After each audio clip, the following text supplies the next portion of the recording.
Well, hello there. Hello. It's been a little bit, trying to get back in the swing of things. Some of my planned videos have been interrupted or made irrelevant, so... Shut the fuck up. No one cares about your robot fan fiction. Know your fucking place, trash. So we're gonna expand on the light series, because it's relevant. And I won't have to re-edit it 5 times only for it to still be irrelevant. Oh my god, who the hell cares? A lot of people will tell you a lot of things about lights at night. And for the purposes of this video, we're gonna focus on home defense and what it would look like to someone making entry into your residence. Now, I did the best I could with this old ass camera you're looking through right now and my GoPro to demonstrate how things look, both from the shooter's perspective and the would-be intruder's perspective. I measured the distance to 10 yards with my laser rangefinder, and it's 10 yards exactly from where I'm standing with the light to the lens of the camera. This also is a nice reminder that not all engagements take place at between 3 and 7 yards. That it's realistic for me to run into conditions where I have to take a shot at 10 yards, 15 yards, something like that. So practicing at 3 yards constantly for those of you out there is a huge disservice to yourself and your skill set. So being able to shoot at various ranges is important, so take that on board. But for the intents and purposes of this video, we're doing 10 yards because that's what's available to me, and it gives you a nice insight into how this stuff works. Later, I'll tackle photonic barriers and all that other cool stuff, and I'm hoping to get a few more lights so we can do that. For the purposes of this video, we're just gonna hit what it looks like for the shooter and what it looks like for the intruder. Let's get started. First, we're covering this cell phone light. And yes, that's an old ass phone. I use things till they die. A cell phone light is not the best. Unacceptable!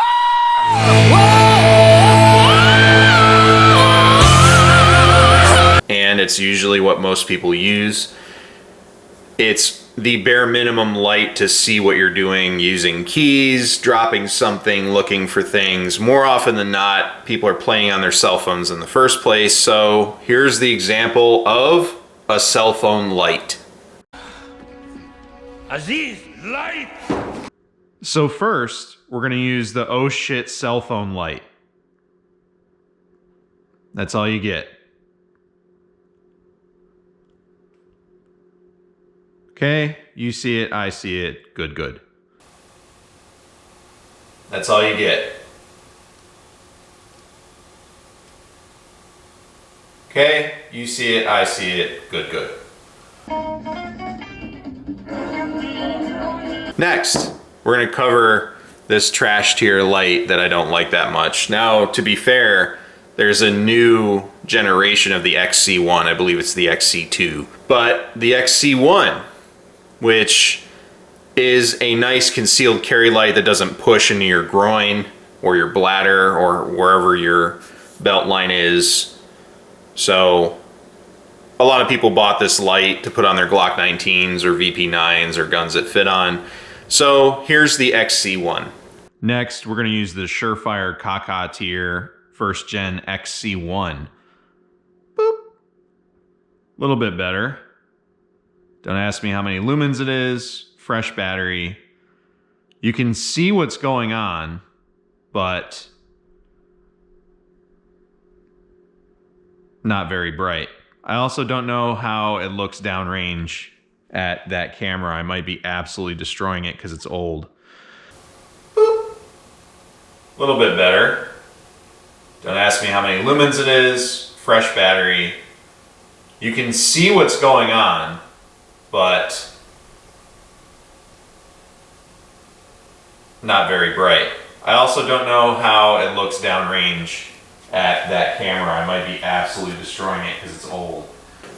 All right, next we're gonna tackle the performance of the M300 Scout, which is a 500 lumen weapon light. And It's very similar to my EDC flashlight, which is the ELDC1 or EdClit, whatever it is. But the 500 lumen light was pretty standard for a while. Most people have a 500 lumen light somewhere, and if you have an M300 and you haven't replaced the head, like I plan to replace it with a Modlite here soon, and their 18350 battery, you'll still have a couple 500 lumen lights rolling around. So this is what a 500 lumen light looks like. 300 Scout, which is 500 lumens. So we're gonna do 500 lumens. Rifle is empty.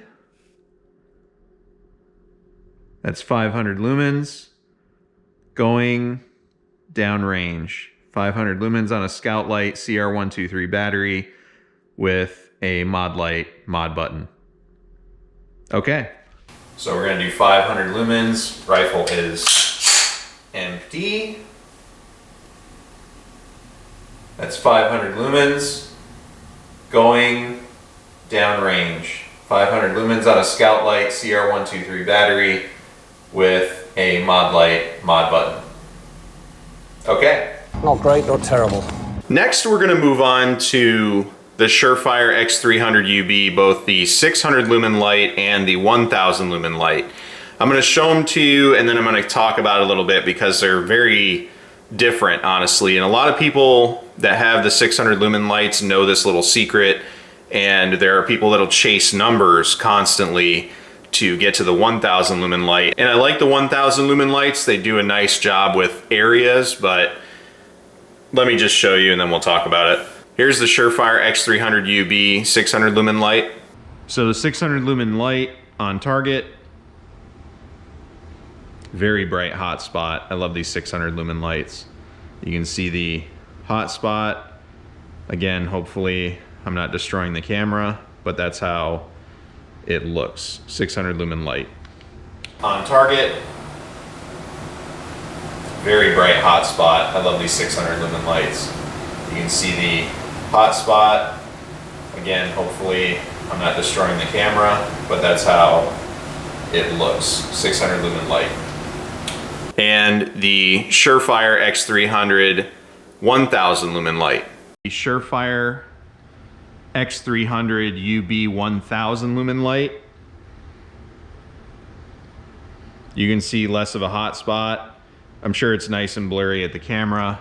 X300 UB 1000 lumen light. You can see less of a hot spot. I'm sure it's nice and blurry at the camera. And now a comparison between the two. But comparatively versus the 600, you have a hot spot you can discern in the light itself.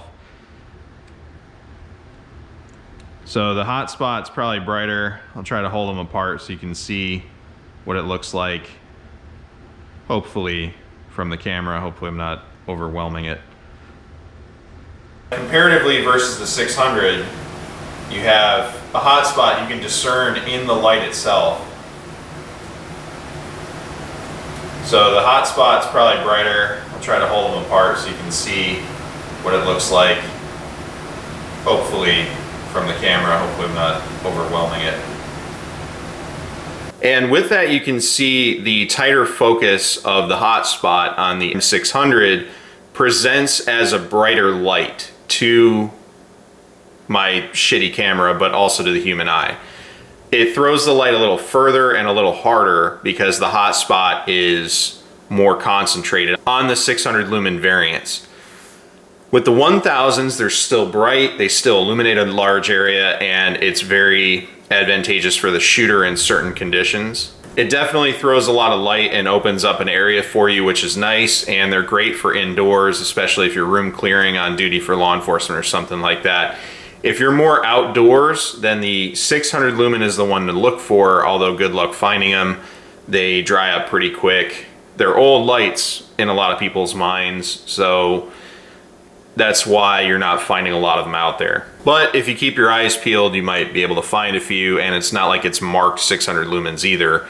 The only reason that I know this one for a fact is 600 lumens is because I purchased it that way and the 1000 wasn't available. So if you see a 600 lumen light available, maybe take a hard look at it, maybe scoop it up. based on your needs, but you can see the difference in the performance of these two lights. Okay, with a thunderstorm rolling in, we're gonna move into the Surefire Fury dual fuel and the M600 Scout dual fuel. Now the performance characteristics between these two lights are completely different, and they have the same power source, the rechargeable Surefire 18650 battery. And if you look at stats, they have identical lumen output. However, when you compare the performance, you'll see there's a difference. So first I'm gonna start with the Fury handheld light. Fury dual fuel, which is a handheld light, and it's using Surefire's rechargeable 18650. You can see that's very bright, and it also has a nicer spill, but less spill than an M600 dual fuel, which I'm going to show you in a second. But this is the Fury 1500 lumens. Very easy to see. It's got a decent hot spot. Good to go. You can see that's very bright, and it also has a nicer spill, but less spill than an M600 dual fuel, which I'm going to show you in a second. But this is the Fury 1500 lumens. Very easy to see. It's got a decent hot spot. Good to go. Next, let's take a look at the Surefire M600 dual fuel Scout light. Here's the M600 dual fuel with an 18650 from Surefire, fully charged. That's what it looks like. And it doesn't quite have the hot spot and the flood that the Fury has. M600 dual fuel with an 18650 from Surefire, fully charged. That's what it looks like. And it doesn't quite have the hot spot and the flood that the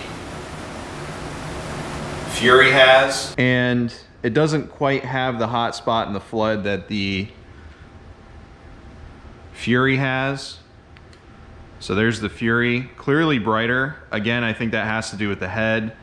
And for a weapons light, you don't want something that refractive and that massive on a firearm, because that could give you away. And I don't think that that head will fit on a M600 body, but there's the difference between those two lights. So the M600 dual fuel is still pretty bright, but not nearly as bright as the Fury for the reasons I stated before. So there's the Fury, clearly brighter. Again, I think that has to do with the head. And for a weapons light, you don't want something that refractive and that massive on a firearm, because that can give you away. And I don't think that that head will fit on a M600 body, but there's the difference between those two lights. So the M600 dual fuel is still pretty bright, but not nearly as bright as the Fury for the reasons I stated before. As you can see, and I kind of talked about through the muffled GoPro, the way the head is designed on this light is more advantageous for throwing light. It's a lot more refractive, it's a much larger head, and the way they focus the LED is different than what they do on the M600 Scout. You'll see that the head itself is quite a bit larger, both in length and girth. So it's not really too big of a surprise that the Fury outperforms the Scout light. Now, the M600 dual fuel is a pretty decent light. It's very bright when you get close to a wall or you start getting within 3 to 5 yards. It's very, very bright. 10 yards, you can start to see it open up a little bit indoors. Outdoors, it's still effective. I've used them out to 50 yards so far. I'm gonna try to see what I can see at 100 yards later in life. The M600 dual fuel is pretty effective, and the Fury I go outside and play with all the time. It's quite bright. We'll dive into that later once I can get all these lights together and get out to the range. I have a few other offerings that I'm gonna be looking at as well. So I wanna make sure I have all of them, so I do it once, do it right, versus going out multiple times and doing multiple videos. But You can see the performance of the M600 dual fuel, very sufficient, very bright, and the Fury handheld, very solid. All right, the Modlite PLH V2. And lastly, we have the Modlite PLH V2 with an insane hotspot and much less throw than the Surefire dual fuel. So you're seeing a very, very tight hotspot, very similar to the 600 lumen Surefire X300 UB, and it's got pretty good throw. Hopefully the camera's picking that up, but it's very bright, very focused, less spill than the Surefire. For contrast, here's the Fury. Pretty sure if I bring up the Modlite, you can still see the hot spot in the Modlite versus the Fury. What is divine light? Aziz, light! Much better, thank you, Aziz. Modlite PLH V2 with an insane hotspot and much less throw than the Surefire dual fuel. So you're seeing a very, very tight hotspot, very similar to the 600 lumen Surefire X300 UB, and it's got pretty good throw. Hopefully the camera's picking that up, but it's very bright, very focused, less spill than the Surefire. For contrast, here's the Fury. Pretty sure if I bring up the Modlite, you can still see the hot spot in the Modlite versus the Fury. With the Modlite PLH V2, it's a very bright and tightly focused light, very effective, and it doesn't have as much spill as the dual fuel, but it has a very nice focused hotspot, and you can see that hotspot through the light cast by the dual fuel. So ultimately you can see that the Modlite does better at being focused and punching. It also has that blue color, so it might give your potential assailant a headache, like all these computer screens, unless they got those cool glasses. So wrapping this up, this was a brief exercise in what's effective, what works, why have a light on your gun at all, what it looks like to the potential assailant, and how they look at 10 yards. And I did forget to say this at the beginning of the video, all the batteries are fresh, everything was performing at peak performance. I spent all day charging batteries. I had a great time. Having a light on your gun, especially in a home defense situation, or adding capabilities to yourself, especially when PID is concerned. I cannot stress enough how important PID is. You do not want to shoot somebody that you love or that you don't need to shoot. It's a much better feeling that you don't take a life. So having a light on your weapon system, in my opinion, and a lot of other people's, quite frankly, but in my opinion, is essential. It's not optional. A weapon is not good to go for me unless you have a light on it. I know there's going to be people in the comments asking about concealed carry. What I'm going to say is you should have a light on you regardless. So I have a pocket light that I use, and that's coming out first anyway. You need to have light available to you, but the focus of this video being home defense, there's zero reason at all, period, that your firearm will not have a light on it unless you're making poor decisions, both financially poor and poor as far as morally and keeping yourself as effective as possible. You want to make sure that you positively identify your target, and if you overwhelm them with lumens, you can stagger them, you can prevent them from doing certain things, and with the light options available to you now, you can choose a light that either gives you enough light to PID your target i.e. the M300 Scout with its 500 lumens, or something that's weak sauce that'll give you just enough light to see what you're shooting at, which is my minimum recommendation. But you can also save a little more money and purchase a light that's going to give you not just lumens, but it's going to stagger your target a little bit, unless they're wearing sunglasses at night, or you're getting chased by some serial killer with a welding mask. I don't know. But realistically speaking, you can add both capability and PID to yourself very easily with a between $200 and $400 investment. And if you go with a quality light like a Surefire or a Modlite or something like that, I know a lot of people want me to take a look at other lights, which I will be in the future, but for what I have at my disposal, Surefire and Modlite, those will give you the check in the box for PID very easily and handily and reliably, as well as, if you have the right light on your weapon system, give you the ability to stagger your target or overwhelm them with a light source.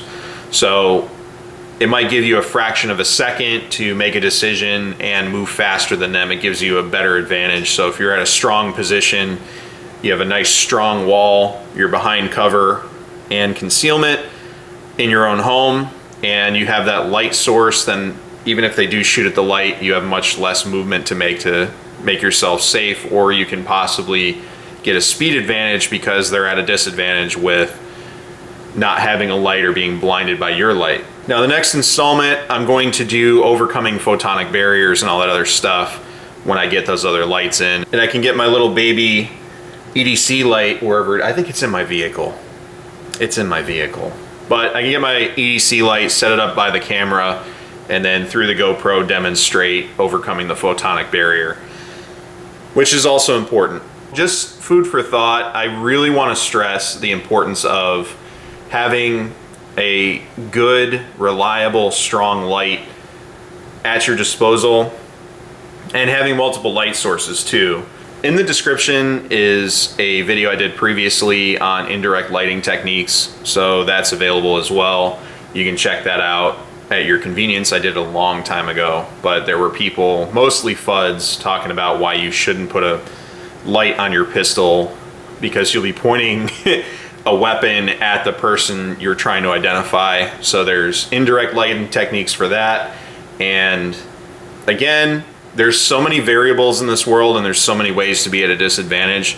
So I'm always trying to add capabilities to myself, force multipliers, if you will, and make sure I'm as prepared to deal with a threat as possible with as few variables as possible. So that's my whole goal with this. There's going to be people that feel different types of ways. I think that especially for home defense, there's really no argument against having a light that's competent. It might rub some people the wrong way, but that's the way it is. As always, thanks for watching.